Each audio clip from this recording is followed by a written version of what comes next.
No, it's beautiful out here too. So What's in progress? Oh, recording.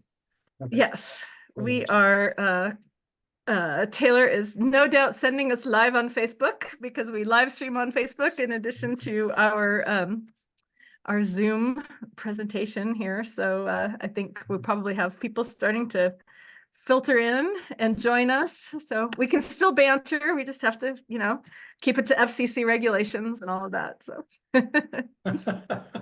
That has been the hardest thing. I say things in class sometimes that I probably shouldn't say, but also I don't think anyone's recording me. you never know. I'm not sure Here that's I the thing. am. And I've been going through this paper and I'm just kind of ad-libbing, and every time I stop and think, no, don't say that. little self-editing, word economy. These are all things that that we all struggle with. Word economy is definitely something we struggle with around here. We're a pretty chatty bunch. Yeah. How do you like Hendrix College? Have you been there most of your career? Yeah, I just finished my 19th year, so next year will be my 20th year, and I'm thinking of retiring after that. It's been a really interesting experience. It's not any place I ever imagined myself ending up, and it doesn't really lend itself to a career in archaeology. It's a small place. I don't have any grad students. I can't really run much of a research program myself, but it has allowed me a lot of flexibility. One of the nice things about a small college like this is, as long as I fill my classrooms and satisfy, their major requirements, they don't really care what I teach. And Wow, so that's great. A I lot of just freedom. make up classes about things I'm interested in. And Oh, that's fantastic. I'm sure the students love it. yeah, but it has allowed me this flexibility to get off into things like environmental justice, which is kind of my new thing, which, I probably couldn't have ever done if I hadn't ended up at more of an R1 kind of school or something. I would have probably been a lot more constrained. Oh yeah, no, in so many ways, right? Administratively and otherwise. So that's great. We're very excited to hear more about it, and the invitation is sincere to even just come and visit and I will give a definitely talk think and about that because talk to the staff. yeah, I've never really thought about it, but it sounds like an interesting idea.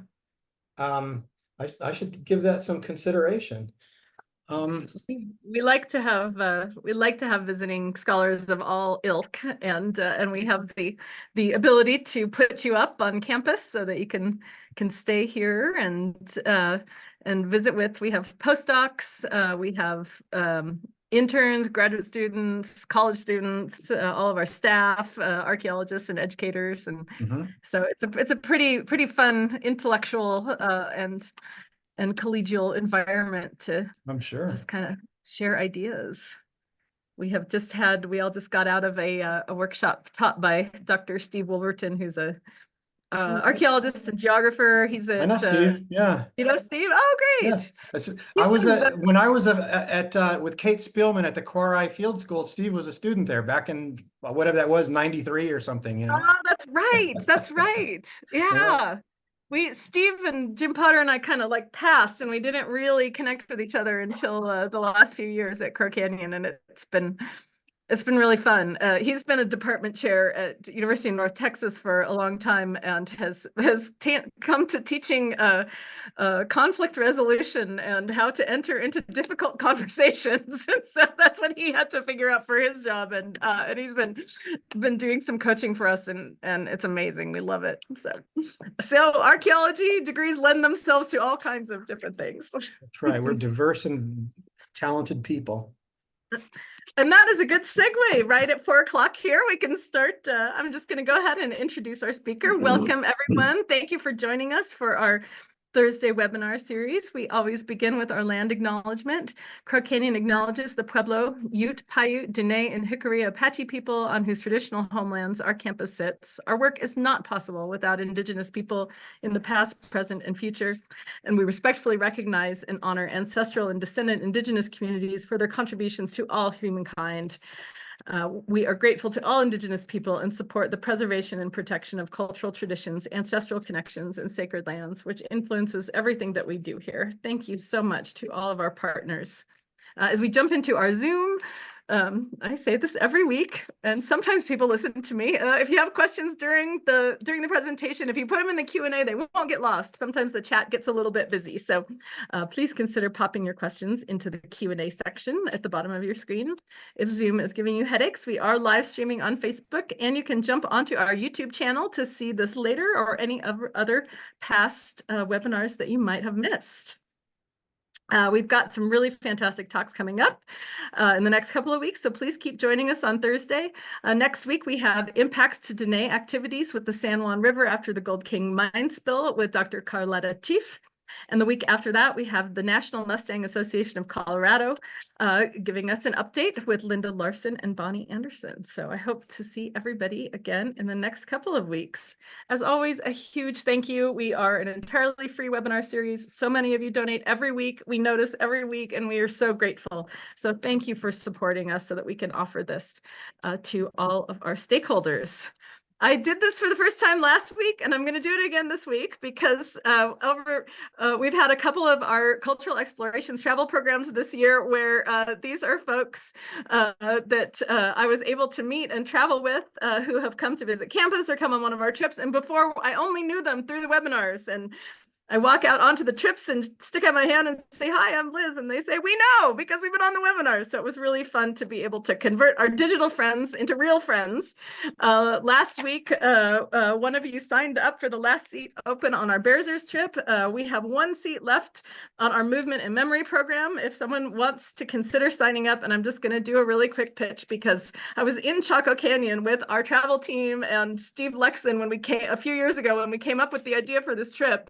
And the reason that we're doing it is because it's coinciding with the Northern Lunar Standstill, right, which happens approximately every 18.6 years. So we were at Chaco talking about how amazing it would be to do a trip with participants that coincided with the lunar standstill, right, which is when the moon reaches its maximum monthly range of moonrise and moonset to the north and south, and it appears to stand still. I actually have a coveted picture of Steve Lexon doing an impression of a lunar standstill, which I promised him I would never share. So, but I might get to show it to you if you sign up and come on this trip. So, there is evidence that this was significant at Chaco and at Chimney Rock, and we'll be going to those places with our scholars, Teresa Pasquale from the Pueblo of Acoma, Octavius Suatua from Zuni, our own Dr. Susan Ryan, who runs our research institute. So you don't want to miss this one. There's one seat left. You can just email Taylor. You don't even have to go to the website, and she will hook you up. So you can be a real friend and not just a digital friend too. All right, that is the end of my pitch. So I'm going to please join me in welcoming our distinguished guest this afternoon, Dr. Brett Hill, an old college buddy of mine, and our folks, our colleagues at Crow Canyon. Dr. Hill is a professor of anthropology at Hendrix College, and he received his PhD from Arizona State University. He teaches courses on archaeology and human ecology, and his research and teaching interests include human ecology, landscape dynamics, GIS, spatial analysis, environmental justice, and our own North American Southwest. So welcome, Brett. Thank you so much for joining us today. Thank you for having me. Thank you to Crow Canyon for putting this this program on, and thank you for inviting me to participate in it. I suspect, that some of our viewers may be slightly distracted at the moment by the news of things out on the East Coast, and I won't blame you if you check your phone now and then to see what's happening out there, but there are political happenings apparently. I want to begin here a little bit by prefacing this to say that a lot of what I'm going to talk about is things that I worked on between 5 and 10 years ago, some research I did that I've kind of moved on and started doing other things since then. And I will kind of circle back around to that because what I'm doing now is I'm doing environmental justice education in this area in Central Arkansas where I teach and live. So I've kind of drifted away from some of this archaeology, but there is kind of a connection. There's a logic, a method to the madness, you might say. I want to share my slides here.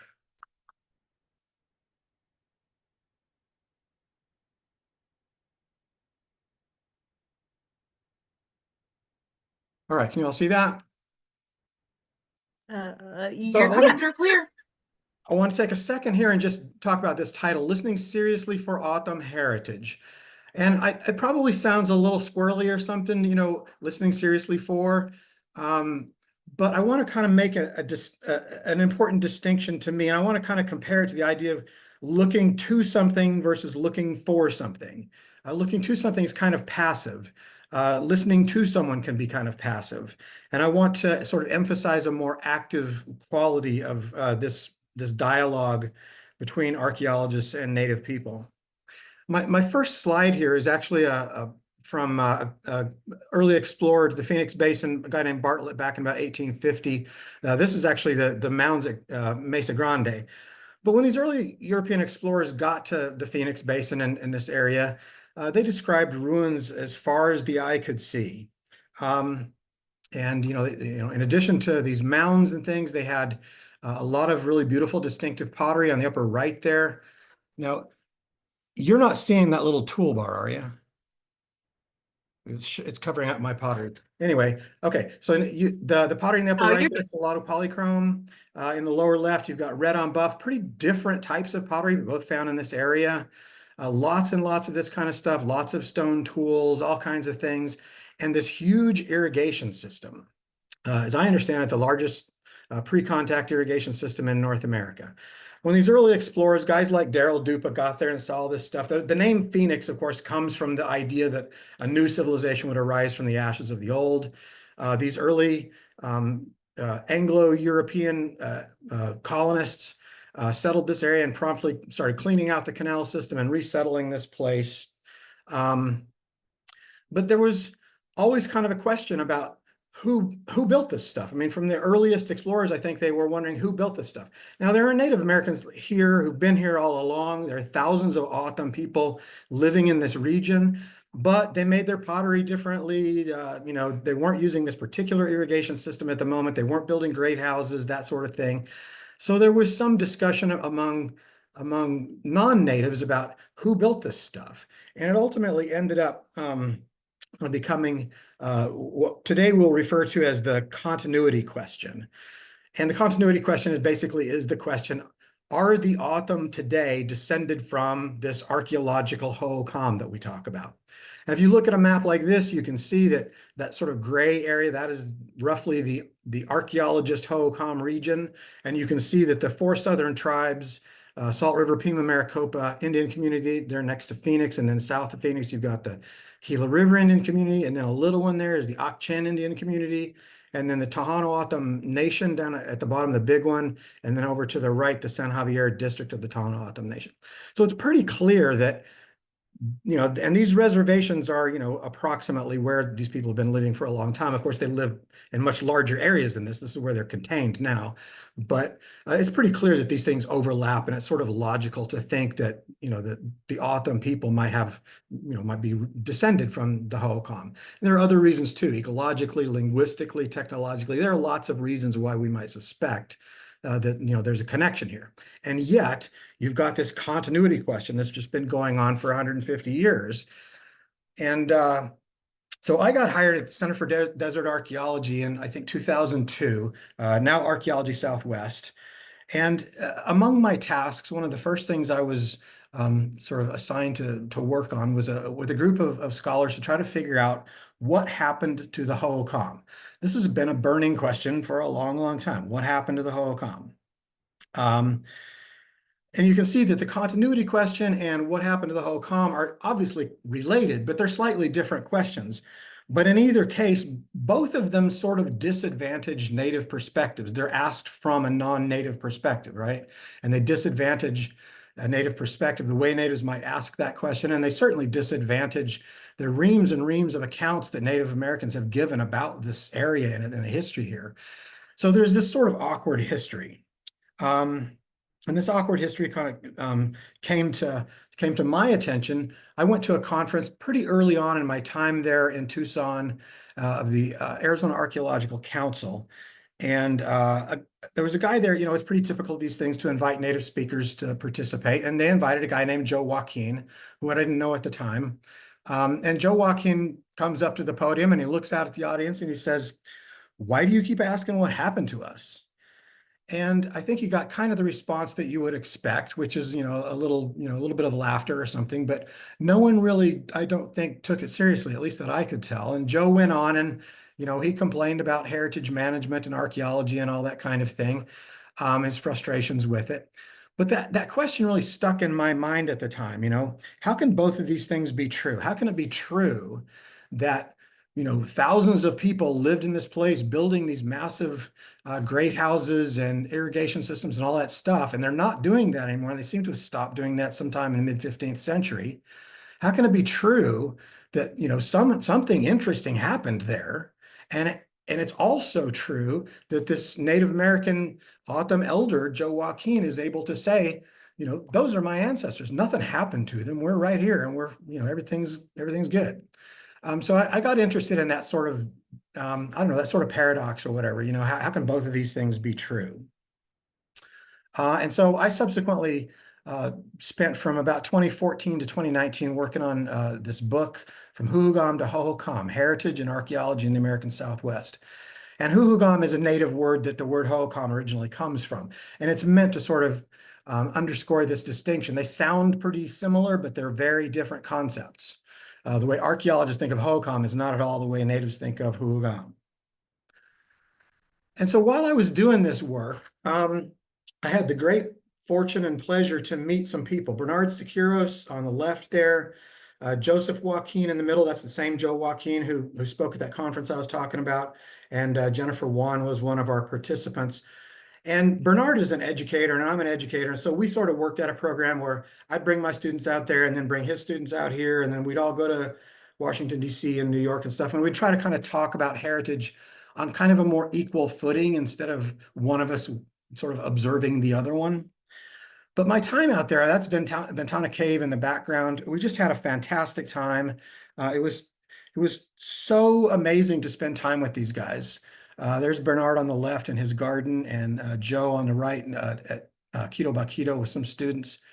And getting to spend day after day driving around the desert, listening to these guys talk. I mean, I wish I'd had a tape recorder or something, but I was driving and I couldn't take notes. But just listening to the stories and having them point out places and talk about them and talk about what they had to do with heritage. This program was explicitly about heritage, and so that was our topic.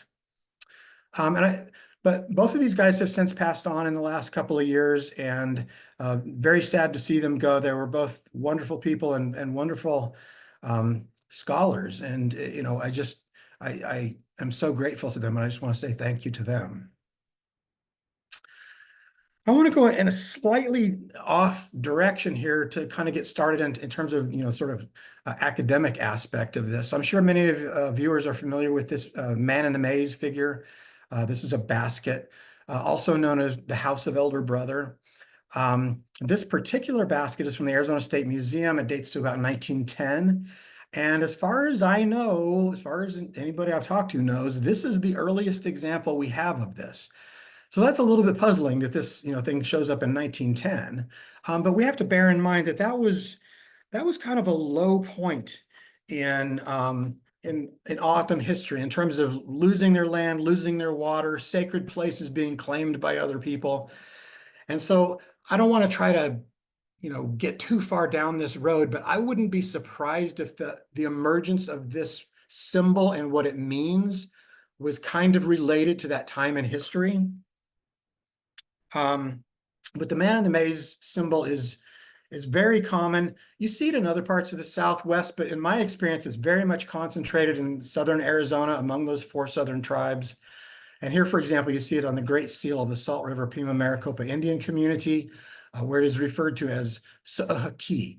And keep this in mind because later I'm going to talk about I'itoiki. So ki is just house, but Hohokam and I'itoi, as far as I can tell, are basically the same deity. They just have different names among different communities.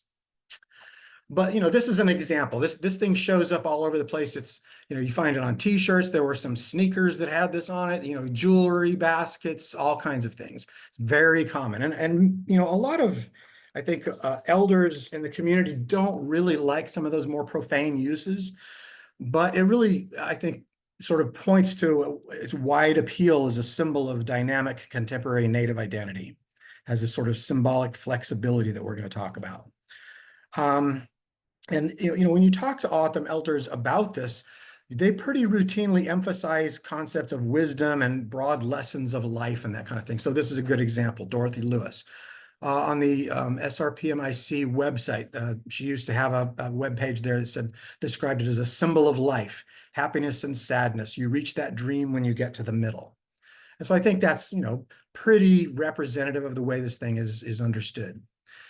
When I was down there, every time I went down there to the Tohono O'odham Nation, and Bernard hosted us there at the Himdog Key, their museum and cultural center there, we stayed in what's called the Elders Room. And if you're in the Elders Room and look out, there's this window, and it's this kind of frosted glass thing with the same symbol on it. And in the background there is a sacred peak, Babakivari Peak, or as Bernard would say, I believe he would pronounce it Wauguwulk. But Bernard came out and talked to my students a few years ago, and he talked about this symbol, and he described it as a symbol of the Creator and the journey of life. The center is peace and serenity. So we can kind of see some common themes here. But I want to go in a kind of a different direction and go through that window and towards that mountain. And if you go towards that mountain, at the base of that mountain are some cliffs. And there's another place out there that is called I'itoi Key. So I'itoi Key refers to the symbol, this labyrinth symbol, but also to this place on the landscape. And I think that's kind of interesting. And so I wanted to kind of try to figure out what they had in common. If you look at this, obviously it doesn't look like a labyrinth symbol or anything like that. But if you think a little bit more deeply about it and the experience of it, it is a 36 switchback trail going up a steep tailless slope. It rises more than 1,000 feet in a mile. And, it's not the biggest hike you've probably ever made, but it's, you got to put in the effort to get there. You got to do the work to get there. And again, Dorothy Lewis, again, Dorothy Lewis wasn't describing this, but I think her description of I'itoi Key, you fall and you feel bad, you get up, turn around and go again. I think it again evokes this idea of this sort of back and forth labor to get to some kind of sacred good place or something. You get to the top of this trail and those cliffs, there's a cave up there, and you can go into the cave. One of the sort of odd things to me about this is they let pretty much anybody go in there, as far as I could tell. They're quite open-minded about that. And you go in the cave, and it's obvious that people have been leaving offerings and blessings and things there for a long time. So my argument here is that if we expand our idea of I'itoi Key a little bit and think of it in terms, rather than a symbol, the circular symbol, think of this common theme of twisting and turning, concluding in a sacred inner chamber, that we can sort of identify some commonality here, and we can see how this idea of I'itoi Key might be used more broadly and understood more broadly than just a simple little sort of circular symbol. One of the interesting things that happened about this to me, though, to get back to listening to Native people, is I was giving a paper on this a few years ago at the AAA conference, and Bernard Sekiros was one of my co-authors. And I had a photograph of this cave, and I asked him if, what he would think about if we showed the picture of this cave. And he said he didn't want to do that. He didn't think we should do that. And the reason for that was that cave, even though they'll let anybody go up there and look at it, you have to make the climb to do it. So again, it kind of emphasizes the experience of walking this laborious, tortuous path up to this thing was an important part of, I think, of his understanding of it. You had to make the climb to really understand it. So I think if we kind of replace the symbolic value of this labyrinth with a more metaphoric value of this twisting path, we might be able to see how these things can both be I'itoi Key. In anthropological terms, this is what we might call a phenomenological perspective. A phenomenological perspective emphasizes the way things feel rather than the way they look. What does it feel like to walk through a place or something? And this is kind of something that some people in archaeology are doing. But it really emphasizes subjective experience rather than a plan view. And again, to sort of emphasize this, another quote from Dorothy Lewis. Maybe in your own life, you fall, something happens in your home, you are sad, you pick yourself up and you go on through the maze. You go on and on and on. And I think, again, she emphasizes that sort of subjective, experiential quality of it more than what it looks like as a symbol, but what does it feel like to live it? And so this makes me kind of think, um, that was sort of interesting. I'm kind of persuaded. I can't prove this or anything, but I think it's kind of interesting. Are there others like this out there? So let's talk about what is commonly referred to as Casa Grande. I am trying to get away from calling it Casa Grande and referring to Sivani Vaki. Sivani Vaki is the native name for this, is the autumn term for it. And I'll slip up again, you'll probably catch me, but I'm trying to shift and show more respect to native names for these things. But Sivani Vaki, many of you have probably seen it. Big monument out there near the present day city of Casa Grande, Arizona. It's kind of an interesting thing that, I did a lot of reading. I read everything I could find on early explorers, early archaeologists in this area and everything, and everybody talks about this. This was an important place to visit. The first white people that we know of who visited it were Father Kino and his group, including this guy, Juan Monje. So Father Kino visited there in 1697 and held mass, interestingly. Juan Monje drew this illustration of it. There's a little uncertainty about whether he drew it there or later from memory. He seems to have gotten some things wrong that he might not have gotten wrong if he was there. There's also more than one version of this. But nonetheless, this is our first illustration of it. And I think it's kind of interesting. We don't know much about the top part, the upper floors, because that part has fallen in. Some accounts have it being 3 stories. Some accounts have it being 4 stories. Those upper floors, the upper 2 floors are gone. We can't really know that with much certainty nowadays. But what's interesting to me is that floor plan. Monje, for whatever reason, thought it was important to include a floor plan with this thing. So, there had to be something about that was significant. And, he was, like I said, sort of a scholar, scientist, kind of guy. So maybe this is the way he looked at things. Maybe it was a natural thing for him to do. But, he got it wrong. He got it badly wrong because he got the wrong number of rooms and the wrong layout and everything.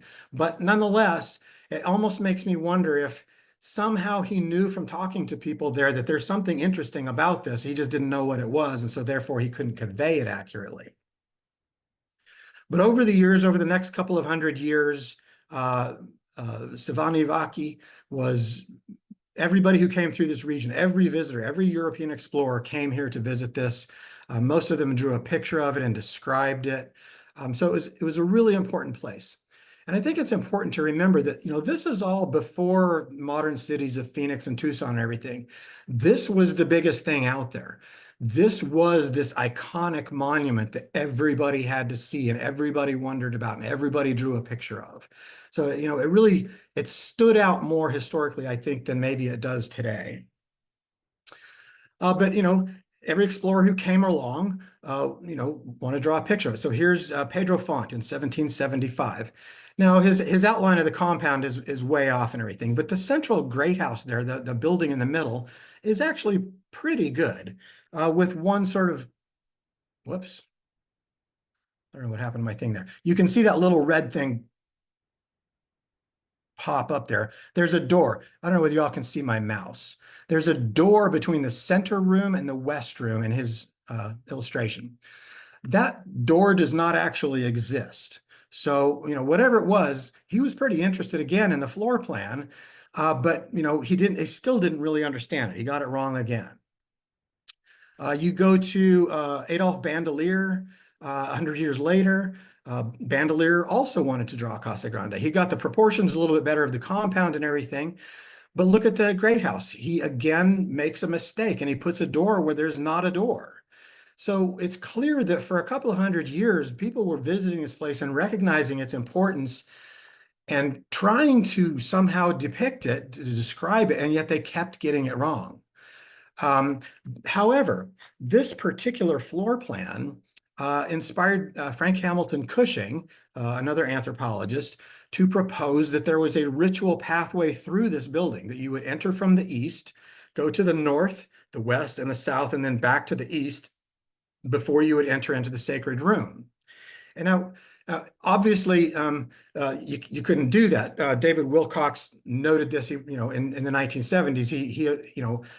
David, wrote a whole big thing about the monument, and he observed that, there's no doorway there. You couldn't have made that ritual pathway, and so, Cushing's idea seems to, kind of fallen by the wayside.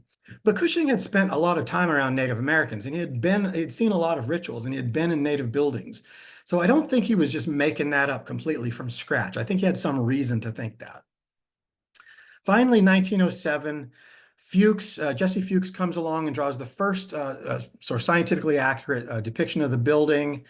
He gets the doors right and everything like that. Interestingly, while he's there, he also notices this thing chipped into the wall. It's sort of pecked into this adobe wall of the central room, second floor. So it's the most central place in the whole building. This is chipped into the wall. And Fuchs doesn't really quite know what to make of it, but he has an informant there, a guy, historically referred to often as Thin Leather. His name was Hohokam. And so Fuchs asked him about it, and Hohokam described it as Ki. So again, Ki is house, is the one of their gods. Again, the house of elder brother. So, this is interesting. What's it doing out here? Why is it on the wall of Casa Grande? One of the things that Fuchs noticed was that it very much resembled this symbol that a guy named Juan Nentvig had described back in 1764. There's some debate about whether Nentvig actually ever made it to the ruin himself, or this is someone else's account. But nonetheless, we have it from some historical source that whoever visited the ruin asked if there were other ruins like Sivanivaki up, anywhere else in the region. And, according to the accounts, their Pima guides told them of another house farther up the river, and then they drew this thing in the dirt.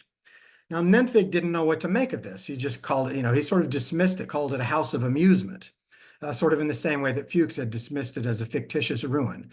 So Fuchs talks about this in this American Anthropologist article, but he doesn't really go anywhere with it. And neither Fuchs nor Nentvig, really try to connect it to anything or interpret it anyway. They both seem a little bit dismissive of it. But I want to go back around to Cushing and ask, what if Cushing was right?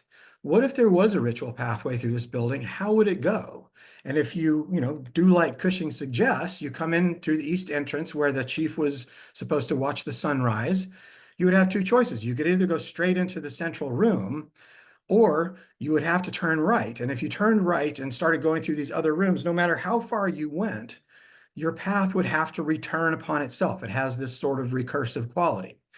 So from my vantage point, if you're going to build a building this big that is going to last for 700 years, you probably gave some thought to where you put the doorways. And if there's not one in that wall, there's probably a good reason for it.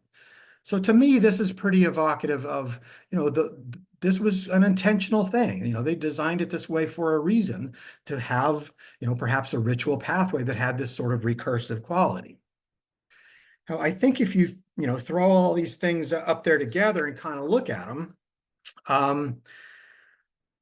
you can see that they're different, but they all have this sort of similarity where you enter from one side, and then you have to make this back and forth movement repeated over and over again before you ever reach the center. One thing I want to notice about the one on the upper left there, the Casa Grande or Sivanivaki image. Remember, it's a multi-story building. The central rooms are connected by ladders. So if you make this sort of path, you get to the central room, you can go up a ladder and do the same thing on the second floor. And you can go up a ladder again and do the same thing on the third floor. So it's pretty easy for me to see some sort of common theme here of this kind of going back and forth. But it doesn't emphasize the visual striking quality of the man in the maze figure, really, but it does still kind of serve a purpose as what I might call an orientational metaphor for life. And we know that this sort of is meant to indicate that, the path of life. Lakoff and Johnson wrote about metaphor theory and everything, and they say metaphor can serve as a vehicle for understanding a concept only by virtue of its experiential basis. And so because of this subjective quality, we can't really confirm this. I really have no idea. I think this is fascinating as heck, but I have no idea if it's true. But it illustrates that, sort of the flexibility of the man in the maze metaphor. If you use it as a sort of a, like I said, an orientational metaphor instead of a visual design, it kind of makes more sense, and it illustrates the flexibility of this, how this metaphor can be adapted to different sorts of contexts. So, experiencing this path, the sort of tortuous quality of this path, is specific enough to be meaningful and personal, but generalizable enough to be broadly applied. You can use it in lots of different ways, different contexts. The degree to which this is persuasive to any of you is only because of its relatability. I have no sort of concrete evidence to demonstrate this or anything. It's only, if you believe it, it's only because you can kind of relate to it and it seems plausible. And so this, kind of an interesting thing. It raises, as many questions as it answers. I think this is a fascinating idea. One important idea that this may point to is, if this is true, if I'm right about this, it would indicate that today's Hohokam people have some sort of connection to this place, at least back to the late 1700s when Nentvig was, went through there. So at least 2.5 centuries ago. And if this is actually part of the original construction of the building, if this design was intended to be, this connection to the original construction of the building, it puts Hohokam symbols, the central symbol of Hohokam identity in this place 700 years ago. So I think that all by itself is a pretty important idea. But it's a little more complicated than that.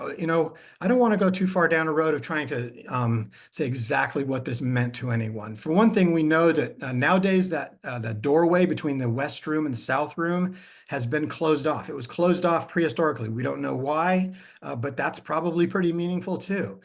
We think that maybe the doors on the West and the North were also closed off, also perhaps meaningful.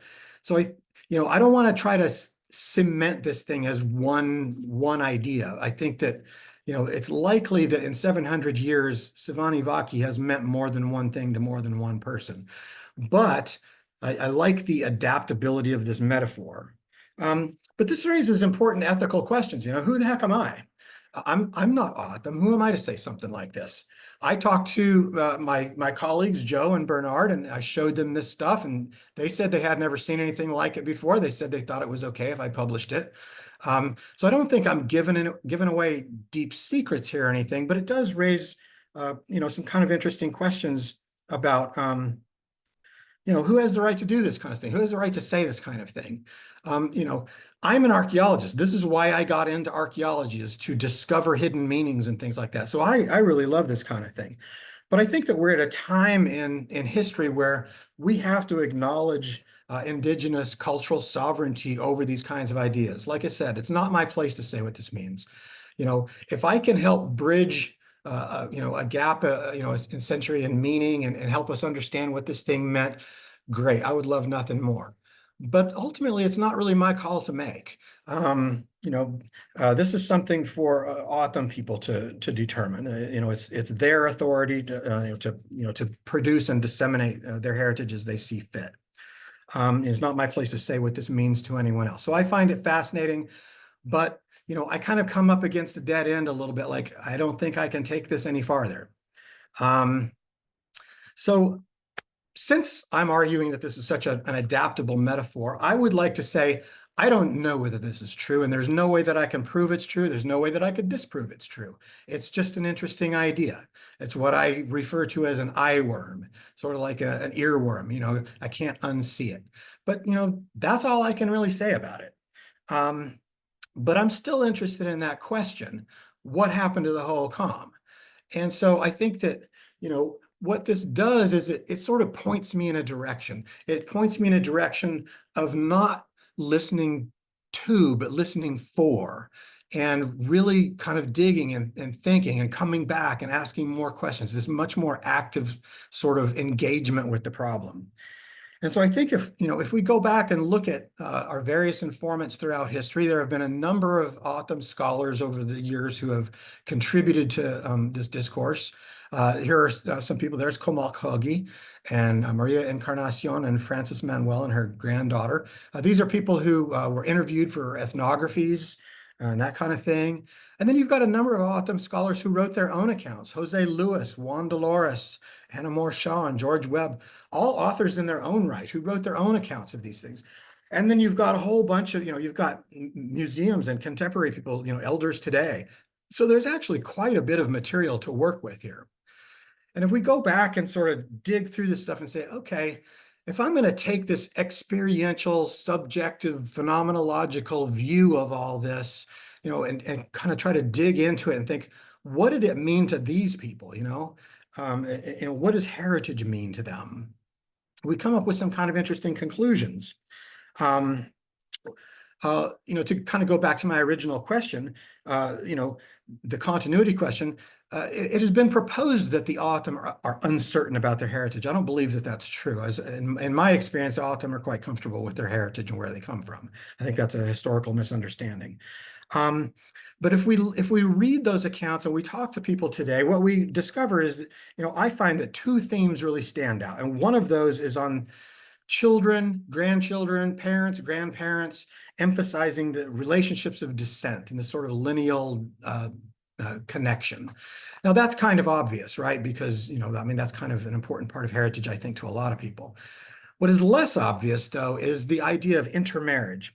Practically every account I read, in fact, I think I could safely say every account I read and pretty much everyone I have talked to has somehow sort of casually mentioned a history of intermarriage between the O'odham, either between Tohono O'odham and Okemel O'odham, or between O'odham and Hopi or Apache or whatever, that there's, in every account, intermarriage enters into this.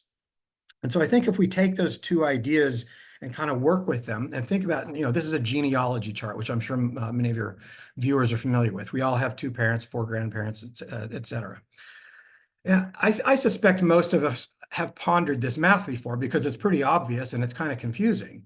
If you run those numbers out, if you go back 700 years, let's say 25 years to a generation, 700 years is 28 generations. If you run that out 28 generations, you're talking easily in excess of 100 million ancestors. Now, this isn't just the O'odham. We all have that many ancestors. And of course, this is where it kind of becomes ridiculous, right? Because there were never anywhere close to 100 million O'odham. And there's something called a rule of trillions, where if you go back 1,000 years, we all have a trillion ancestors. We're never anywhere close to a trillion people on Earth. So these things become kind of difficult to reconcile. But I think, rather than just kind of dismissing it as nonsense, I think there's an important element here. These aren't people in terms of individuals. They're people in terms of relationships of descent. There actually are 100 million relationships of descent. And the reason those aren't the same number is because in most traditional societies, it's pretty common to marry your cousin or second cousin or third cousin or whatever. And so that you end up with a lot of overlap. Great-great-grandmother on one side is the same as great-great-grandmother on another side or something like that. But, nonetheless, this becomes astronomically complex, and the numbers are just kind of mind-boggling, in a relatively short span of time. 700 years in archaeological terms isn't that long. So one thing that we see here is this incredibly complex ancestry that we all have. Everybody has this, and it really points to just how complicated and mixed up our ancestry is. The next idea that they refer to, like I talked about, intermarriage.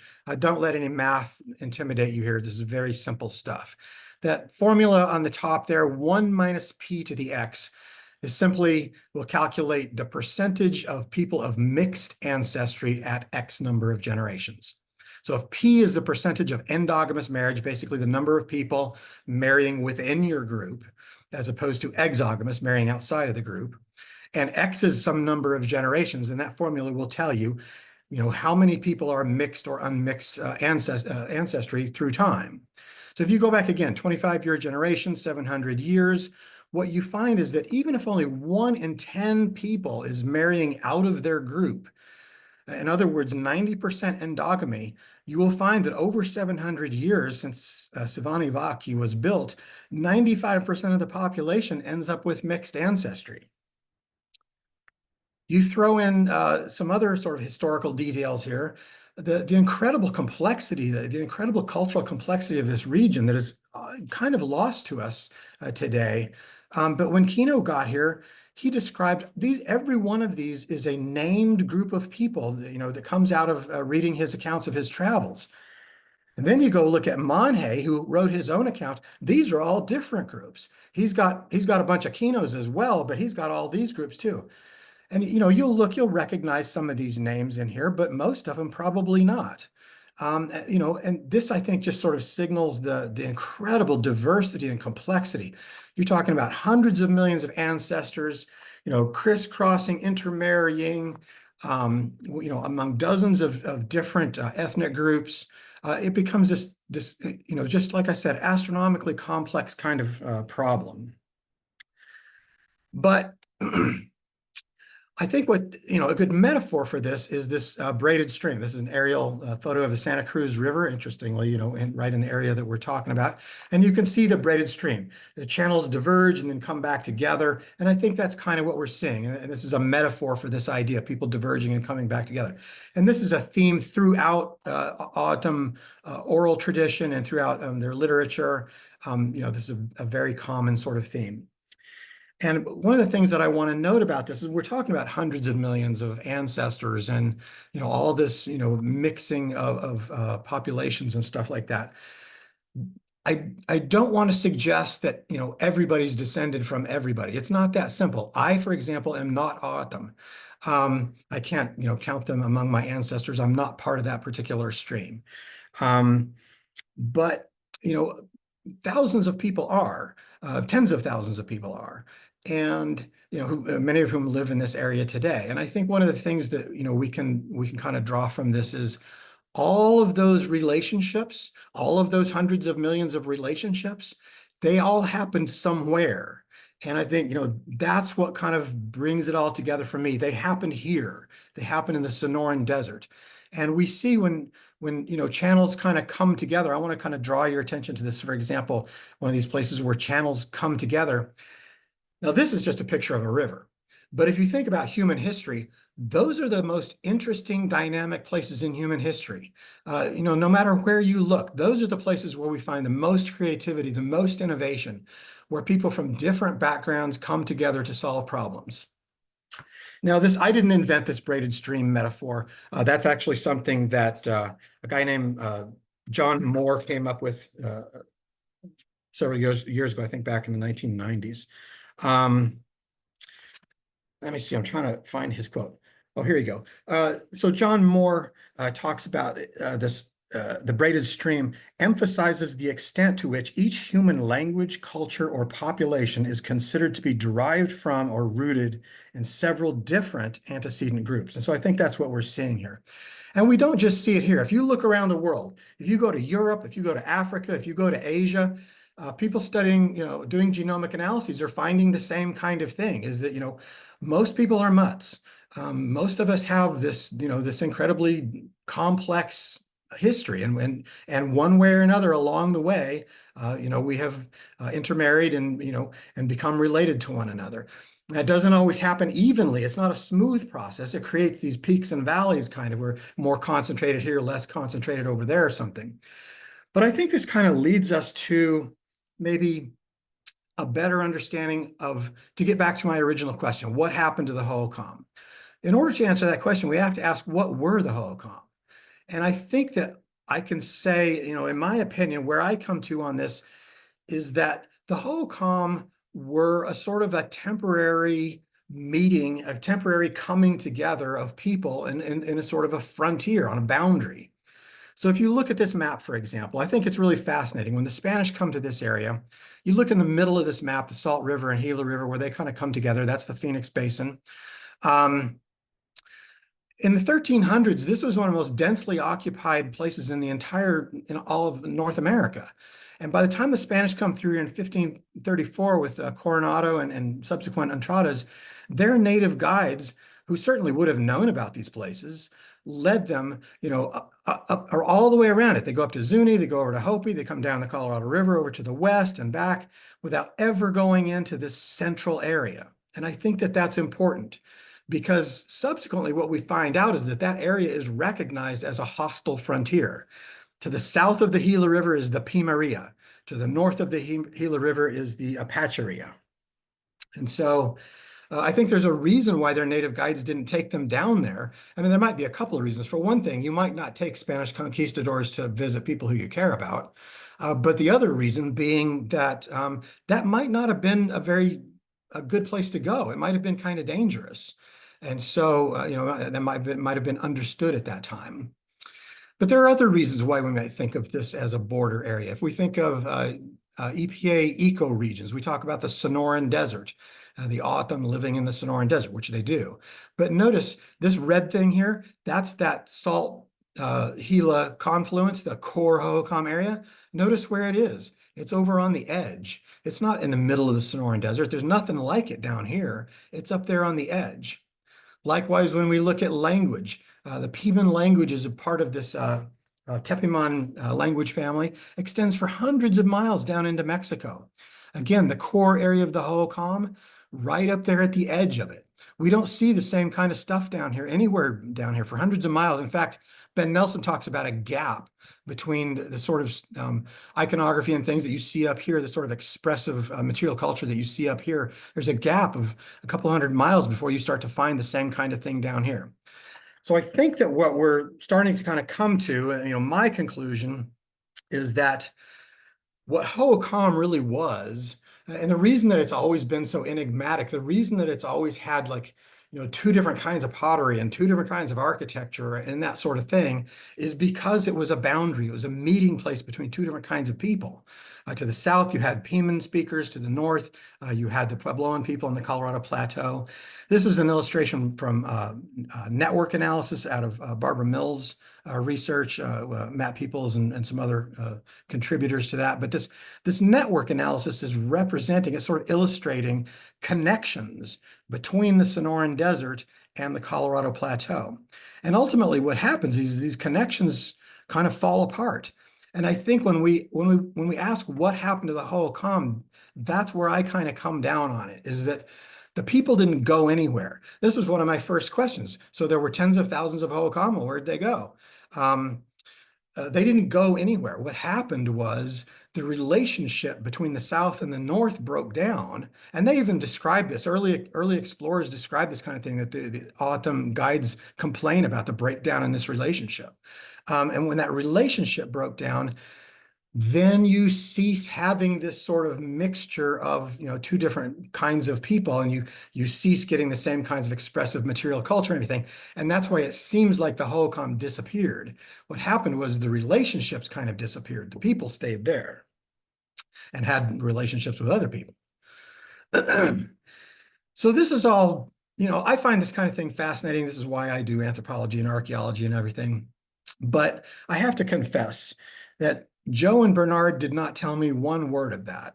I talked to them about it. They thought it was kind of interesting. They said I could carry on with it if I wanted to, but that's not what they wanted to talk about. We spent days and days and days driving around the desert, driving around the Sonoran Desert, looking at various interesting places, landmarks and things. And they never once talked about that kind of stuff. And I think it's partly because they didn't have any doubts about their ancestry. I think they're actually pretty confident in their ancestry, their heritage. But when we're driving around, they did show us some things that were a little bit of a surprise to me at first. Like, I guess three big things that I want to sort of emphasize here that they talked about. One of them was the sacredness of the landscape. And that's kind of why I show this slide. This is a photograph that Bernard took and emailed me once years ago. Bernard was an avid photographer, and he took photographs of the landscape all over southern Arizona. It was really important to him, and it was this whole idea. It wasn't a particular place or a particular thing. They're not especially interested in broken pottery or that kind of thing. It's all sacred. It's all part of this landscape where they have lived for thousands of years. And so I want to take my last couple of minutes here and kind of go back and try to revisit what did they talk about? What can I learn about from them? And if Bernard were alive today, I mean, when he was alive, he was concerned about this SunZia power thing. I know it bothered him.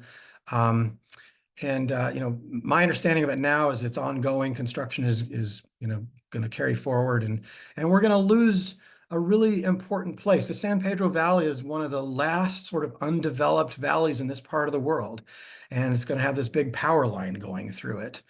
On the other hand, whoops, I am, I love, this is all for green power, right? This is all for solar power, to get solar power where you need it. I love that kind of stuff.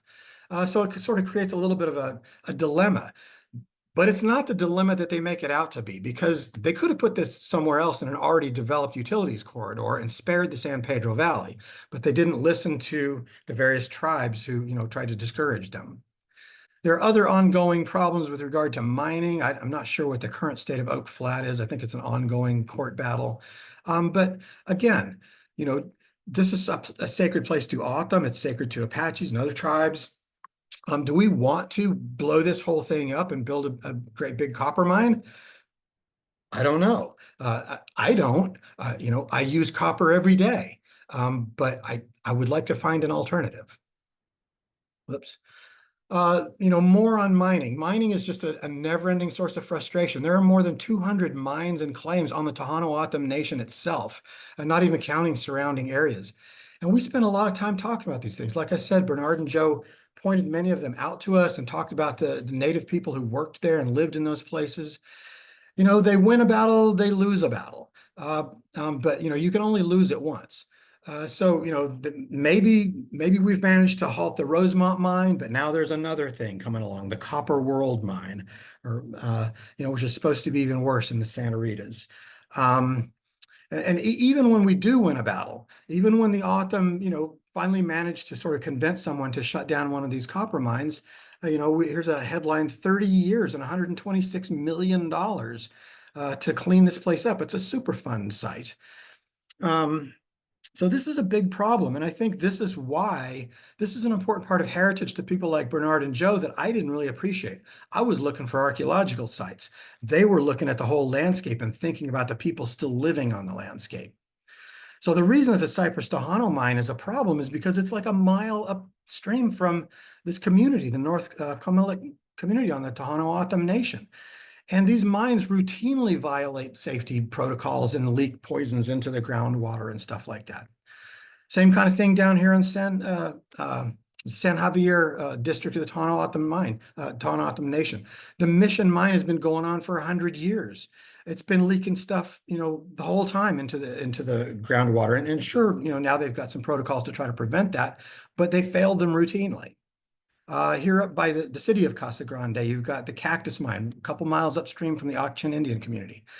So it becomes more clear to me now, thinking about heritage in this kind of more, more active, involved way, after listening to people talk about everything, it becomes more clear to me how these things now become part of this larger heritage conversation. The last thing I want to talk about, and I'm probably running out of time here, but I want to talk about the U.S.-Mexico border. That's a photo of Joe talking to students, and behind there is the older, what the border used to look like. Now, this is an ongoing problem. You can imagine with the Trump wall and everything, it's even worse. But, we can read the signs. This is sacred land. And this is an extremely upsetting, disturbing sort of thing that's going on, this huge, ugly gash across their ancestral lands, across this sacred land. And it's not only across sacred land, but it divides them from other, their family members on the other side of the border and that kind of thing. So this is a huge issue. Every time I went down there, they wanted to take people out and look at the border and talk about it. It was a huge concern. Now, the last thing that I want to kind of mention here is some of you will be familiar with Jason De Leon. He wrote this book a few years ago called The Land of Open Graves. And he's drawing attention to kind of a separate issue, which is the death of Latin American migrants as they try to cross the U.S.-Mexico border. And because of this U.S. Government policy, which is, I think it's called hostile terrain, is to intentionally push migrants away from population centers like El Paso and Nogales and stuff, and push them out into the desert, out into the Sonoran Desert where it's dangerous, to try to deter them. Unfortunately, it doesn't really deter that many people. It just makes it very difficult for them. And thousands of people have lost their life trying to cross this border in this very dangerous place. And so this is a museum exhibit that Jason has put together. If I remember right, it's called Human Terrain 94. And it's been around at a few museums around the country. And here what we have are students putting these toe tags up on a wall, sort of a map of Arizona. And the toe tags are like the toe tags you would put on a corpse, identifying information, that kind of thing. And it's supposed to be, I think, sort of an in-your-face reminder. These are people, these are bodies. The thing about it that kind of sticks out to me, this is once it's all finished. And Jason has talked about this in some of his writing, but I don't think there's an aspect of this that gets nearly as much attention as it should. And that is that most of these people are Native Americans, one way or another. Many of them identify as Native people still today. The last couple of summers, I've been down in Oaxaca and Guatemala interviewing return migrants, which has been quite an experience. And it's kind of hard to get them to open up a little bit, but when they do, they want to talk about it because it was so traumatic. But whether they're, identify as Native American or not, the whole, Mexico, the mestizo identity is a mixed identity of, practically everyone in Mexico has some Native ancestry probably. So one way or another, these are Native bodies. And I think that is a sort of underappreciated aspect of the border crisis. It's a racial crisis. We don't talk about it that way that much, but we don't have that much problem with Spanish people coming to the US.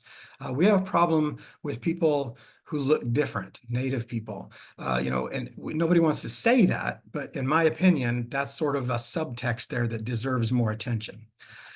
But last slide here, the worst part of it for me is if you project the Tohono O'odham Nation onto Jason's map, and sort of put them in proper geographic space together, you can see that what is basically happening is the US government has pushed all this death and destruction over onto the Tohono O'odham Nation. And, this is just a terrible thing. To me, it's just, it just sort of illustrates the compounded tragedy of Native pain on top of Native pain. So, I guess I could go on and on about that, but I should probably stop there and open this up to discussion. Oh, I went way longer than I was supposed to, didn't I? No, you're fine. You're fine. We will, we'll give everyone your email. So there you can continue. I'm sorry, I had no idea I'd gone that long. I told you I No, tried to cut it down.